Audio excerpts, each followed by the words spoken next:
This episode is brought to you by Betterhelp Therapy Online. For 10% off your first month, go to betterhelp.com/sorcery. What are your self-care non-negotiables? Maybe you never skip leg day or therapy day. As a busy mother of two with a full-time job, as well as a side hustle, it's hard to make time for the things that bring me joy and help me recharge. But when you feel like you have no time for yourself, non-negotiables like therapy are more important than ever. Seeing a therapist has given me the freedom and vocabulary to advocate for my needs, to prioritize my well-being so I can show up for others without draining myself. Therapy can help you set manageable boundaries and give you positive coping skills for every aspect of your life. If you're thinking of starting therapy, give BetterHelp a try. It's entirely online, designed to be convenient, flexible, and suited to your schedule. Just fill out a brief questionnaire to get matched with a licensed therapist and switch therapists anytime for no additional charge. Never skip therapy day with BetterHelp. Visit betterhelp.com/sorcery today to get 10% off your first month.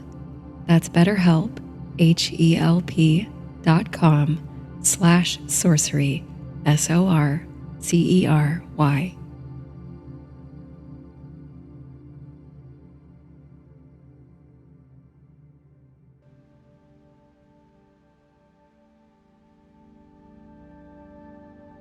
Awaken an ancient legend in this fantasy bedtime story. Sleep Sorcery is a folklore and fantasy-inspired sleep series. My name is Laurel, and I'll be your guide on tonight's fantastical journey. Sleep Sorcery is one part bedtime story, one part guided meditation, and one part dreamy adventure. Listen to my voice for as long as you like, and whenever you're ready, feel free to let go of the story and make your way into sleep. This story contains a built-in body scan toward the end for relaxation and grounding. In tonight's story, you and your newly formed traveling party set off toward the King's Festival. But the road to the capital is winding, and on your way, you're tempted by side quests. You come to a mysterious place in the forest where legends speak of a great hero and his sleeping army who can only be woken by the blowing of a magical horn.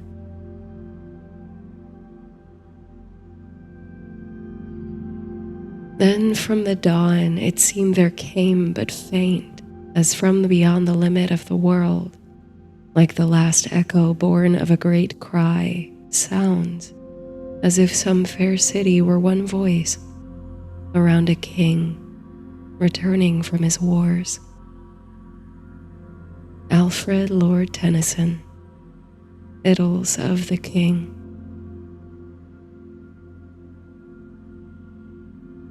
In the shy light of morning, you descend the steps of the inn to meet your new companions. Only a night, the deep and heavy slumber of a weary traveler, has passed since last you looked upon them by the light of the tavern fire. Yet it feels like ages have elapsed. Down in the tavern, where only hours ago you rushed in out of the storm, where you shared stories round the fire with relative strangers, the innkeeper, Hal, is sweeping the floors. He looks up to see you, his ruddy face breaking into a smile. He'd happily rustle up something to break your fast, if you'd like.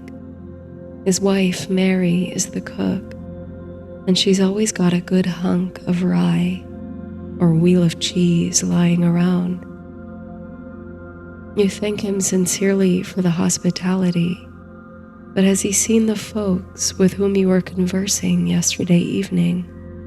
You're meant to meet them any minute now.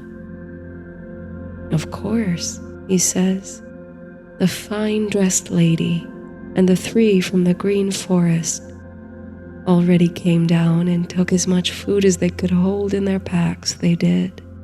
He laughs heartily. They haven't gone, have they? You ask, crestfallen. Oh, no, Hal replies. Just gone to look around the town, they said. I promised I'd send you on your way as soon as I saw you. You sigh with relief. You didn't think you'd overslept so much. Graciously accepting another pack full of bread from Hal, you hoist your traveling bag over a shoulder and depart the inn. You give it a backward glance as you go, cherishing the memories you made within its cozy, firelit embrace. Shelter it was in a storm. Now you go forth into a sunny day to find your new friends. The inn sits at the crossing of the 3 great roads, and a little village has sprung up in the cradle of the convergence. You stroll down the main corridor through the tiny shops and trades. Though the feel and climate of this region are very different from your home in the southernmost tip of the kingdom, you find that the village doesn't diverge much from the ones you know. Like every small town and large city in the south, it has a blacksmith, a general store, and various market stalls for hawkers of different wares.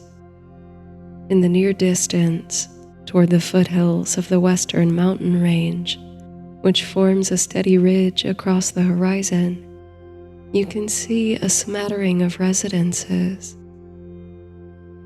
You wind through the sleepy marketplace, where merchants are just beginning to set up for the day. If you had nowhere to be, no obligations, and no companions waiting for you, you'd feel quite at home here.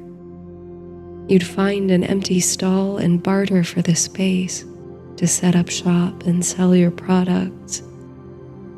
Your bag is packed full of bolts of richly dyed fabrics, wool and silk imbued with the finest green and gold pigments imaginable, made from special dyes only found in the South.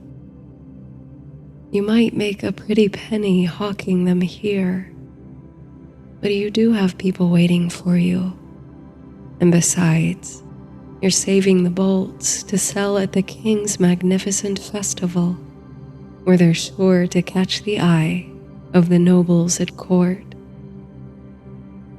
You find some of your party in the village square. The trio of half-elves, Brightbuckle, Whistle, and Thorn, are gathered conversing by the fountain. They wave you over when they see you. Each wears a bow and quiver of arrows over their shoulder. Only now, by the light of day, do you notice the heraldic insignia on each of their garments. A white tree with half its branches in bloom, as if at the height of summer, and the other half bare, as in the coldest months of winter. You'll have to ask them sooner or later about the meaning of this symbol and whether it indicates their belonging to some order or other. But for now, only one question rises to your lips regarding the whereabouts of the final member of your traveling party. Gone to acquire some more appropriate travel threads, says Brightbuckle, the most outgoing of the half-elves, with a chuckle. Marana, the lady in question, whose noble attire raised more than a few eyebrows, at last night's gathering in the inn, is wise to exchange her fine silks for something less conspicuous. At least now, she won't be traveling alone. Well, you suppose, if there's time to kill, you might dip into one of the shops lining the village square. The half-elves promise to come find you when Marana returns, so you can at last embark on your journey down the King's Road. There's one establishment in particular that's caught your eye. A painted sign hangs outside the door, swaying slightly in the breeze. Depicted upon it is the skull of a deer. It's hard to explain, but you feel you must go inside. The moment you swing the door open, even before you can cross the threshold, you are overcome with the smell of incense.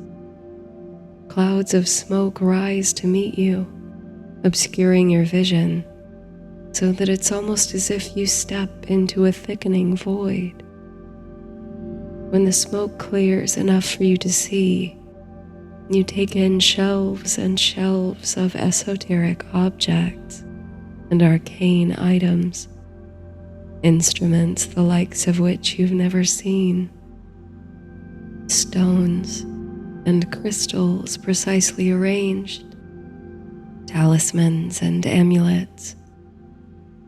This, you think, is a place of magic, the domain of sorcerers and mages. It's not a place where you should tarry long. But before you can turn and make for the door, a voice chimes through the clouds of smoke. Going so soon, it says, lingering like the woodsy herbal fragrance of the incense, before you've heard what the bones have to say. She's seated in the corner at a table strewn with tiny objects, feathers, stones, coins, and bones. They're scattered with a chaotic randomness that nevertheless seems spiral in nature. You have a greater destiny, says the old woman in the corner, a stranger fate than you imagine. The realm awakens once more to an ancient enchantment. You have a choice: to stay asleep, content with your lot, or to rise with the magic, to turn the world toward a kinder path. Maybe it's the hypnotic fragrance of the shop, or the occult atmosphere, or the vague and enthralling words of the woman, but your head seems to swim. You feel as if something within you is stirring slowly, a part of you that's been asleep. That subdued part slowly lifts its head and perks up its ears to hear the message of the fortune teller, the bone caster. But as soon as you become receptive to her message, the door of the shop swings open with the tinkling of bells. Your inner self lowers its head and succumbs to sleep again. It's like a veil is lifted, and with it the clouds of incense part, letting the sunlight stream in through the open door. The mystical atmosphere subsides, like a dream dissipating in a dreamer's memory as they wake. Silhouetted in the doorway is Brightbuckle, the half-elf. Behind her are 3 others, the rest of your party, including Marana the lady, now clad in peasant's garb. As you exit the shop, Even in your haste, you can hear the bone caster calling something after you. The horn, she cries. Find the hunting horn. Soon, shaking free of the somnolent whispers of the magic shop, you and your complete party reach the outskirts of the little village and behold a crossroads. The widest path, the King's Road, stretches far ahead, snaking through the valley. Another road, rough and neglected, leads directly into the foothills. The last, off to the east. You and your party regard each other, so lately strangers, now bonded companions. Onward you travel, down the King's Road, toward the festival, toward whatever may lie on the path.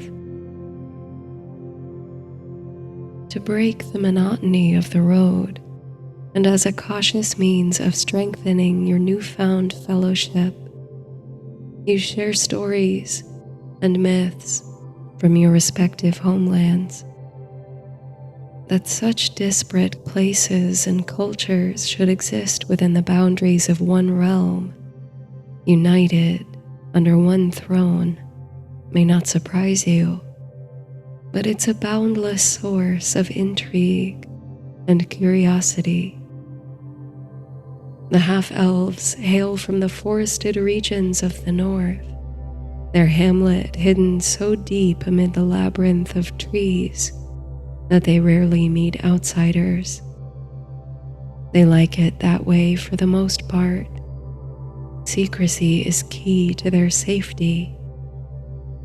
But such isolation means they're unaccustomed to open spaces, crossroads, oceans and mountains.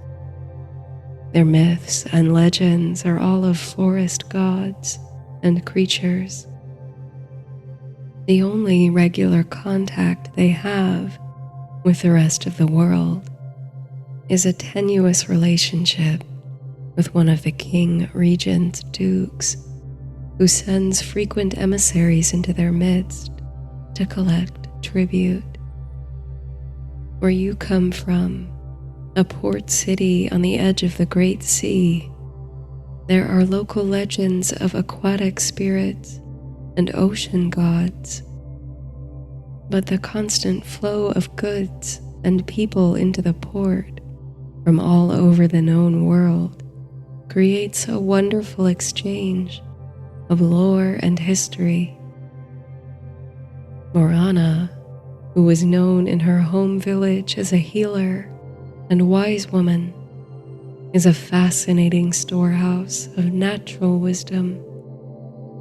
She knows the names of all the flowers, plants, and trees along the road. It seems each has a legend connected with it, a deep symbolic significance, and a number of mystical properties. Morana points out a wild-growing vine that winds its way around the trunk of a tree. It has trumpet-shaped flowers with an intense violet hue. It's sacred to the moon goddess, she explains, and the flowers can be made into a tea to induce peaceful slumber. It's a tricky flower to work with, however, for unless the dose is exactly right, the sleeper might dream for days or weeks on end, waking only at the ringing of a bronze bell. That's why I always keep a bell on hand, she continues, though I'm skilled enough to avoid the ill side effects in the first place. You learn much, even through idle chatter from your new friends. With all the vast cultural differences between you, there are also deep similarities in the stories you tell Your gods and heroes have different names, but they are honored at similar times of the year, and their tales ring with echoing themes. With each story, you can feel the distance between your faraway homes shrink just a bit as you come closer together. As the road winds through stranger and stranger country, you are grateful for their presence, for the strength that comes in numbers, for the joy that sings through the bonds of friendship, and for the genuine concern each of you has for the next. In this wide world, you think, there's no need to walk alone. You hope to come to another town by nightfall, but the longer you walk, the more remote the road becomes. It's surprising. You'd assumed that as you drew nearer the capital, you'd find more densely populated areas. Instead, as a purple dusk falls over the land, the road twists into a wooded region. You and the Lady Marana are reasonably hesitant to enter the woods just as darkness falls. You've both had your own strange encounters in the forest by night. You suggest setting up camp for the night. You've supplies between you to make a comfortable place, and you can take turns on the night watch. But the half-elves, Brightbuckle, Whistle, and Thorn, bravely trudge ahead. They can see exceedingly well in the dark and are well acquainted with any dangers you might encounter in the forest. They are equipped with elegant new bows with which to defend you. And besides, you'll have better protection if you camp amid the trees than by the side of the open road, they insist. With some persuasion, your reservations are assuaged, and you follow the intrepid trio into the wood. There's a friendliness to the atmosphere you find. You've walked through other wild woodlands, feeling ill at ease, but here, the road is clear before you, and the moonlight sparkles on the trees with an inviting quality. Your companions sense this too. Where before they walked cautiously, bows drawn, now they lower their weapons and move with confidence. On many a tree, the same purple flowers wink on the vine, turning their brilliant heads to the moon. They produce a sweet, hypnotic musk. Noticing that a sleepy haze seems to settle around you, a pleasant, dreamy serenity, you ask Marana if it's possible for just the fragrance of the flower to have a hypnagogic effect. She nods wisely. Especially under the light of the moon, the perfume of such a high volume of the flowers can certainly make one drowsy, though it won't put you entirely to sleep. She feels it too, as it happens. So do Brightbuckle and company. Across the faces of all your party are mild expressions of tranquil bliss. You begin to think it might be time to make camp. But it's just as you're seeking out a suitable clearing in the trees with space to build a fire and spread out bedrolls that you stumble upon a most unexpected sight. A garden. Lush and overgrown, yes, but with such impeccable grace and beauty by the light of the moon that it's impossible to think it merely an untended explosion of flowers and herbs in the deep forest. Your eyes follow its winding cascades of pink and yellow flowers, speckled here and there with twitching green moths, to its end, where, almost enclosed by hedges and camouflaged with climbing ivy, there is a small, twinkling cottage. Amber light flickers through the windows. A fire is lit within. You and your companions move in closer to one another, unsure how to proceed. It's an eerie thing to chance upon, and you can sense the same in your comrades. You feel a sense of utter calm. Perhaps it's the presence of such natural beauty flourishing under the moon, or some other enchantment that lulls you into feeling absolutely at ease. "It's funny," says Brightbuckle, "but I seem to know this place. It's like, well, doesn't it feel like being at home?" "I was going to say the same," Morana replies. "And I," you add. "Perhaps the steward of this friendly place might spare a cup of wine or offer shelter for the night to a band of weary travelers." It's now that you can perceive something moving above the hedges, the bouncing tip of a pointed hat, jolly in its motion. Someone is out among the rows, it seems, perhaps pruning the hedges or enjoying a stroll through their garden by the light of the moon. There's a tune, too, above the hum of insects, the sound of someone softly singing as they work. As you and your company cautiously start down the garden path, the owner of the hat emerges into your line of sight.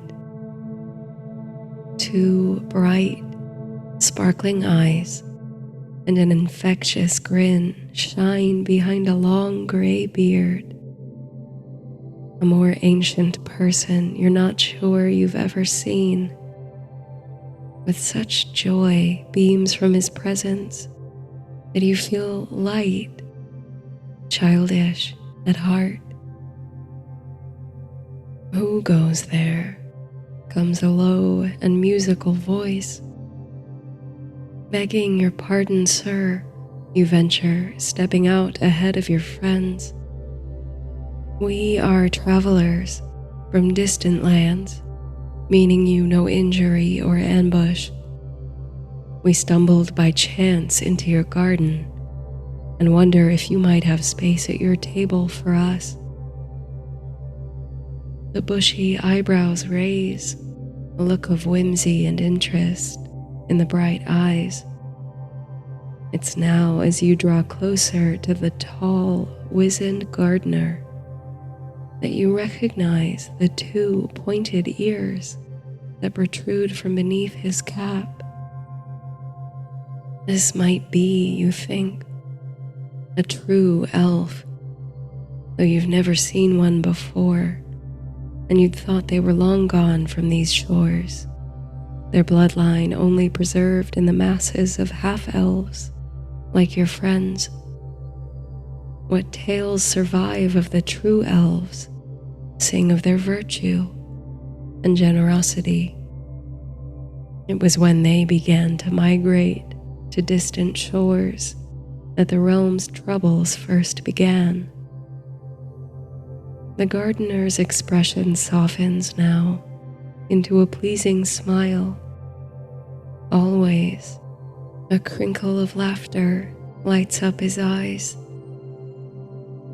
I've not seen company for many an age, he says. I'd welcome you, all of you, at my hearth. You breathe a sigh of relief. The old elf seems genuinely pleased to host you. Bright buckle, whistle, and thorn are abuzz with intrigued energy as he turns to lead you to his door. They've seen it too. He's a true elf. Beyond the hedges and the moon-facing flowers are the ivy-covered stone walls. You follow the gardener inside, revealing a warm and inviting cottage. You're reminded, strangely, of the magic shop in the village square, but it's like you're looking in a kind of reverse mirror, where the shop had a mysterious occult energy. This place resonates on a more benevolent level, like it's steeped in white magic. You can't quite explain it, but in the Lady Morana's eyes, you find a confirmation of your feelings.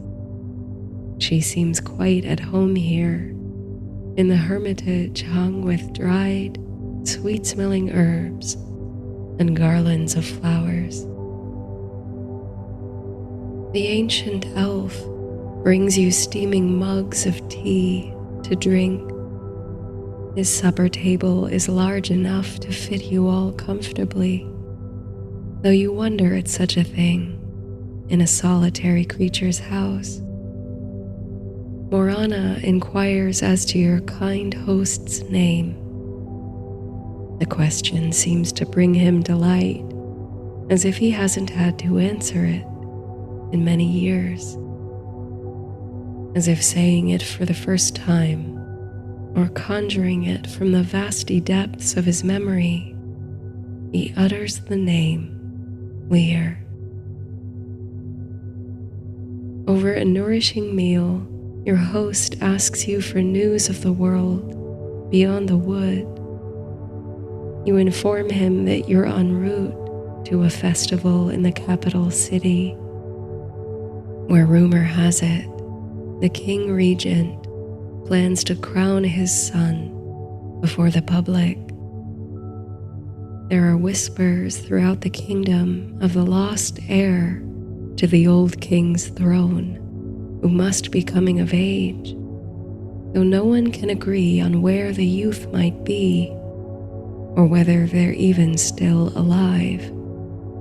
Lear nods and furrows his brow here and there as you speak, but these matters of kings and queens and disputes for the throne seem to him mere trifles. You imagine he's so old, has seen so many regimes rise and fall, that the latest political intrigue passes as a brief season, the way the oldest trees in a forest, ringed around their centers 100 times, might perceive a long and arduous winter as a momentary shiver and a shaking off of leaves. The king regent, he says pensively, leaning back in his chair. Is he a good ruler? You look around to your companions. You're not quite sure how to answer such a question. From your home in the south, you have so little to do with the capital that you function almost as your own independent kingdom. You know the half-elves are headed to the king's festival to have audience and seek sole sovereignty for their people. And Morana hails from a region plagued by famine and failing crop. From such testimony, one could assume that the regent is an ineffective ruler. But what makes a good king, you wonder? What made the old king, who is remembered fondly by most, throughout the kingdom, good, if anything?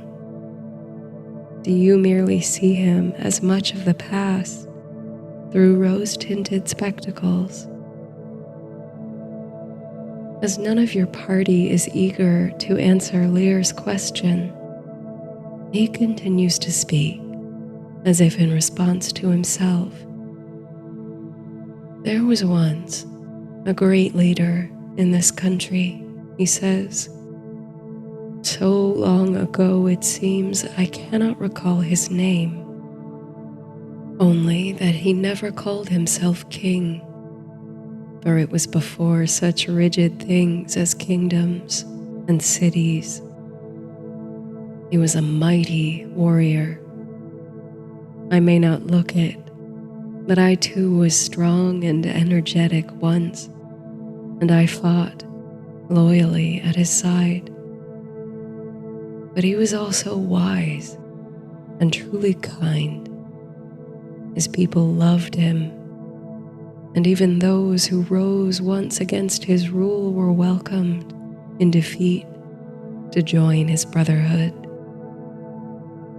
Dwarves, elves, and men all united under his banner and hearkened to the call of his hunting horn.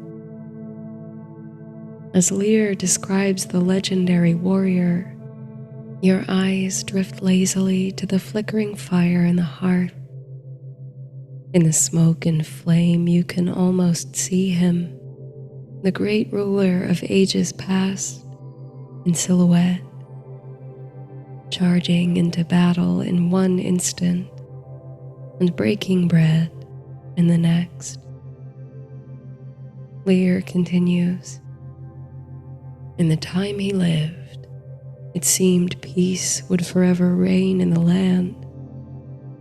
Sharp edges were softened, swords cast aside. War seemed a thing of the distant past, only a memory. But it was not to be. His army, restless after years of fighting, turned on one another. When evil without was defeated, discontent only festered within. So it was that in a great battle, this hero whose cherished name sits on my tongue that I cannot manage to recover, was slain. With him, many of his loyalist companions perished. I survived and came here to live alone and keep my own country. But this is not, I think, the end of the tale.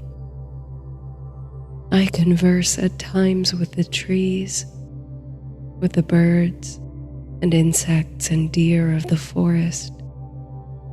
They carry the songs of men and elves. One which soothes my mourning heart is of the great man who once united us all. Now he was carried away after the battle and lain to sleep within a burial mound with his closest companions. And how, surrounded by flowers and healing herbs, they slumbered to this day, awaiting the hour of the realm's greatest need, when they might yet be awakened. Something stirs in you, the sleeping creature who lifted its head within the magic shop, perhaps. You think about the hypnotic purple flowers and Morana's sleeping draught. You think of the solemn sleepers, only awoken at the sound of a bronze bell. And there's something else. What was it the bonecaster cried after you as you fled the occult shop? Beneath it all, you can hear the echoes of the legend, permutations and variations on it.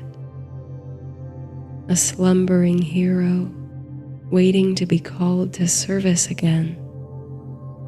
a king under the mountain, an army ready to awaken. Do you know the location of the burial mound? You ask. You're not sure why, but you feel that some answers must lie there. You feel there must be a higher force at work that's brought you and your company together and to the door of the ancient elf.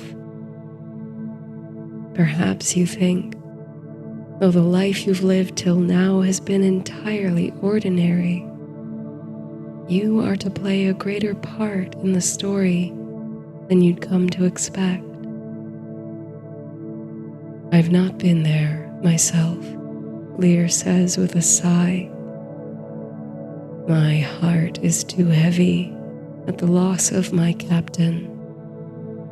I fear that if I came to the foot of his grave and found I could not wake him, that the sorrow would be too much to bear.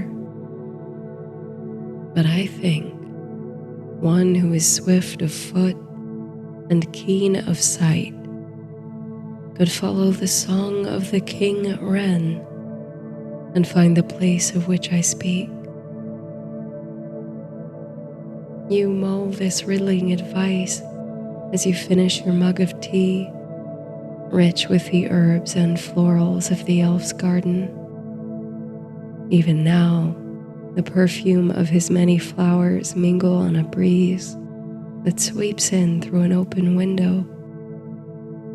You feel very much at peace and also bright with curiosity about Lear's legendary warrior. Your host graciously offers you warm beds and blankets for the night if you wish to stay. You gladly accept the offer. In time, he bids you all good night and turns in. Before retiring to the quarters at the end of the hall, you and your companions converse for a while by the warm fire. How much has changed since first you met only yesterday evening, and yet how much is the same. Still you gather in the presence of keen hospitality before the flickering flames of a hearth fire, sharing stories of the old myth and magic of the realm. You are the first to suggest that tomorrow morning, rather than turning back toward the road, you make for the burial mound of Lear's legend to investigate. There are a few days yet till the festival commences, and such an unusual sight deserves a look. Besides, there's something inside you that won't let go of the story. It feels drawn to the old hero's resting place. You can't quite explain it. Morana is hesitant. She's had enough of wandering off into strange forests, and who knows what dangers you might encounter on the way.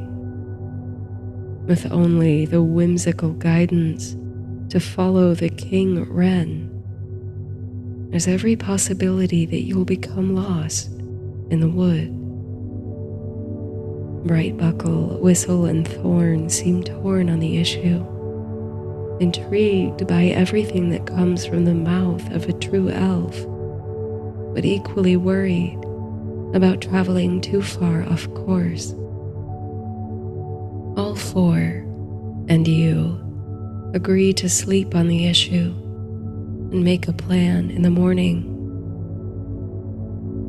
You extinguish the fire. Outside the cottage, you can hear crickets chirping in a lulling rhythm. You and your companions retire to comfortable beds in the house of Lear. Your dreams are full of music, the low, sonorous bursts of a distant horn, a playful trill that dances through your head. You can still hear the trill when your mind wakes. With your eyes still closed, you roll over, hoping to bury your face in the pillow and sneak in a few more minutes of the cozy sleep you've enjoyed. But soon the trilling sound is joined by the plink of water and rustle of leaves, a whole symphony of forest noises waking with the sun. The sound is so present, so immediate, that you wonder if the outdoors has migrated inside the small cottage. You begin to lose hope of slipping back into a dream state. Your stiff muscles call for stretching, and the bed seems suddenly less comfortable than you remember. Finally, with a yawn, you blink open your eyes. You find yourself at once locked in gaze with a tiny, inquisitive bird. Now you realize with his call that this little creature is the source of the trill that cascaded through your dreams. He perches on a gnarled root beside you, bobbing his tail up and down. A root. It's only at this moment that you perceive how your surroundings have transformed. You don't lie in a bed at all, but on the mossy forest floor, dappled with sunlight. You blink in the brightness and look around to see your companions, each also stirring and waking now to find their beds and chambers vanished. Your bags and bows and possessions are nearby, untouched. But there is no sign that you can see of the charming cottage or of the ancient elf's garden. Have you all happened to rise in the night and wander out into the woods together? Or is something more mysterious afoot? You sit up and massage the small of your back, which must have been crunched against a knotted root or some other hard protrusion of the forest floor. But as you look to inspect what's caused the discomfort, you find a curious, man-made object in the spot where you slumbered. You pick it up gingerly and turn it over in your hands. It's made of iron or bronze and has a significant weight in your hands. It's smooth and curved, adorned with spirals, with a narrow end and a mouth that opens like the tubular flowers that make the sleeping draught. It's a horn, a hunting horn. Your friends, bleary-eyed and dizzy with confusion, gather round to get a closer look at the artifact. The little bird chatters on a nearby bush. The feathers on his head are golden yellow, contrasting with the muddy brown of his back and belly, making it look like he's wearing a crown. The king wren. Within a short time, you and your party are off in pursuit of the little bird. He's easy to follow, however, and seems in tune with your quest. As cetaceans cast off, you move through the forest swiftly, and every league or so, the wren stops to perch on a branch and wait for you to catch up. The horn is tied at your waist and feels quite natural there. Each of you is now convinced that your encounter with Lear was of a magical nature, that he appeared on the path to send you on a vital adventure, one that binds your shared destiny.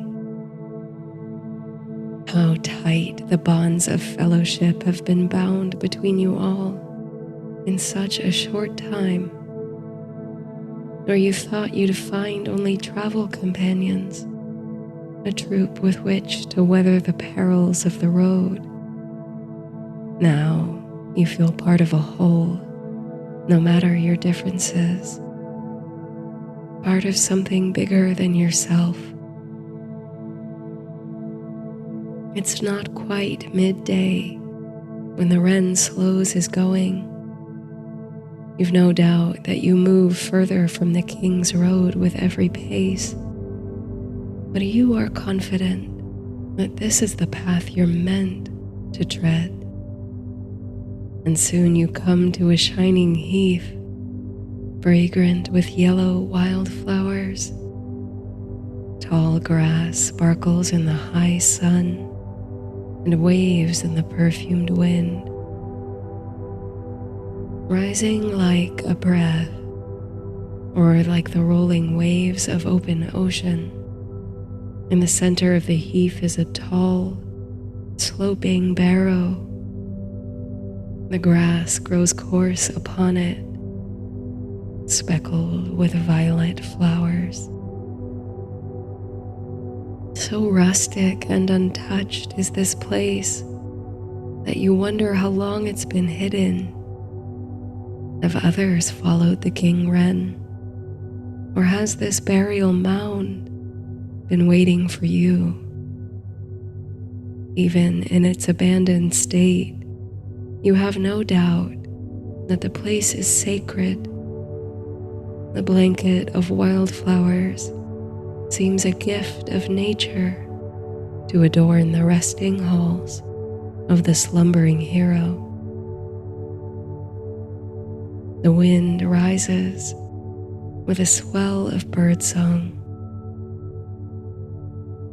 It's strange, says the Lady Marana, but once more I feel I know this place. So do I, says Brightbuckle. Whistle and Thorn agree. And I, you echo. Somehow it feels like this is where my journey has always been leading. The question is, what will you do now? Will you wake the sleeping hero and his companions? Is this the time set forth, the hour of the realm's greatest need?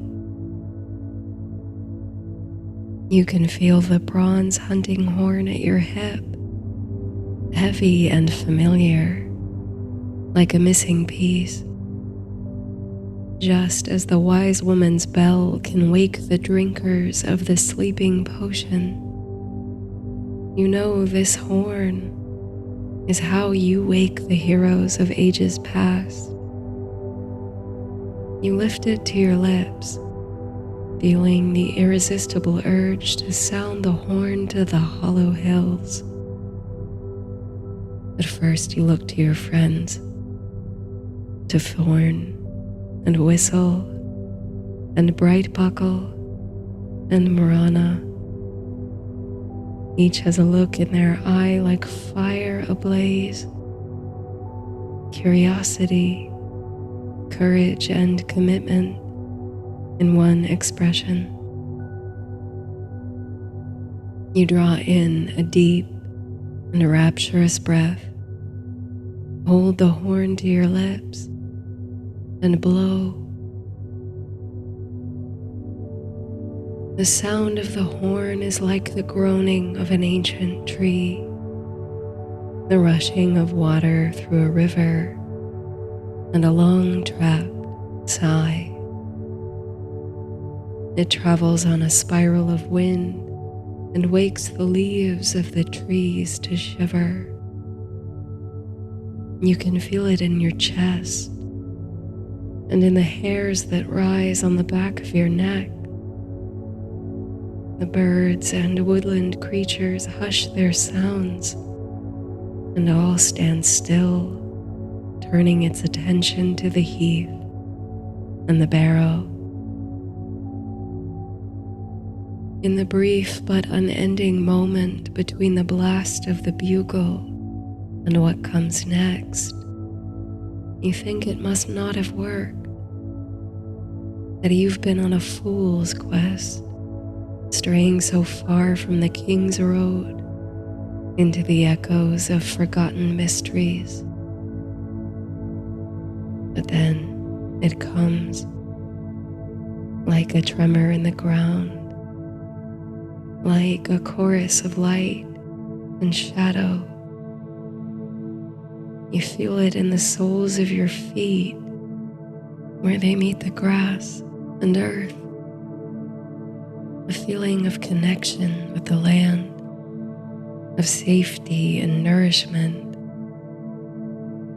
A sensation of warmth and light begins to travel up through your body, as if you were a vessel, a chalice into which a tingling energy is being poured. You feel the warmth and light in your ankles, in your lower legs, your knees, which soften and relax into the sensation. Your upper legs, warm, white light traveling smoothly to relax your hips and pelvis, filling up the belly, softening the lower back. The sensation of warmth and light moves into your waist, your chest, and upper back. Softens your shoulders, your upper arms, elbows, forearms and wrists, the palms of your hands, the backs of your hands. You feel the light and warmth trickle into your fingers and shine through your fingertips. The sensation travels up into your neck and the base of your head, into the jaw, relaxing the muscles of the face. Warmth and light filling you up to the crown of your head, tingling in your scalp, till you feel entirely soft and light, like your whole body is made of light. Still, you feel connected to the solid ground, tethered to and cherished by the material world. You breathe deeply into this sensation, feeling the light of your body glow brighter with each inhale and dim subtly with each exhale. For a few breaths, all you can see is this brightening and dimming of your own light. You feel very much at rest, at ease, and tranquil. But you also feel more aware, awakened to something. like the creature within who slumbered so peacefully for so long, has at last come into full and acute awareness. Somewhere you can still hear the echo of the hunting horn, but it feels less like an isolated blast and more like a small part of the fabric of the universe, the ringing harmony of stars and suns very, very far away. In time, your eyes see past the curtain of light, or perhaps the light of your body diminishes, softening back into the scene. The grassy heath and sloping barrow come once more into focus. With slow, soft gesture, you turn to behold your companions. They're still here, still beside you, and yet they look changed. Are they taller, wiser, older? You cannot say, but there is no doubt that they are different, as are you. No one else stands in the meadow. No shades rise from the burial mound. No army visibly awakens to the call of the hunting horn. But the king wren calls to break the ineffable silence, and with his song comes the flood of 1,000 memories, tales of a time forgotten, of heroes and sorcerers and dragons and war. In your heart swells the strength and courage of a warrior, the pride and passion of a leader, and the quiet kindness of a friend. A hero long asleep, awaiting the hour of greatest need, wakens within you. His whole history rises to meet and entangle with yours, and you welcome the newfound wisdom and experience of the ages. Around you, your companions are also awakening to new strength and new memories. Between you, the bonds of friendship are cast in bronze, stronger than before, emboldened by fireside tales and centuries of shared anticipation. Your eyes meet, and in them are the tears of reunion across untold lengths of time. You are you, still, with all the heart and talents of the merchant from the south. But in you also dwells the soul of the hunting horn's master, uniter of peoples, friend to all. You breathe deep, inhaling the scent of summer on the heath as if for the first time. The purple trumpet flowers on the vine, the verdant grass, the soil. It's rich and welcoming. You lift your gaze to the skies, half expecting to see dragons on wing. You breathe out, rolling your shoulders and releasing your mind and body from many hundreds of years of sleep.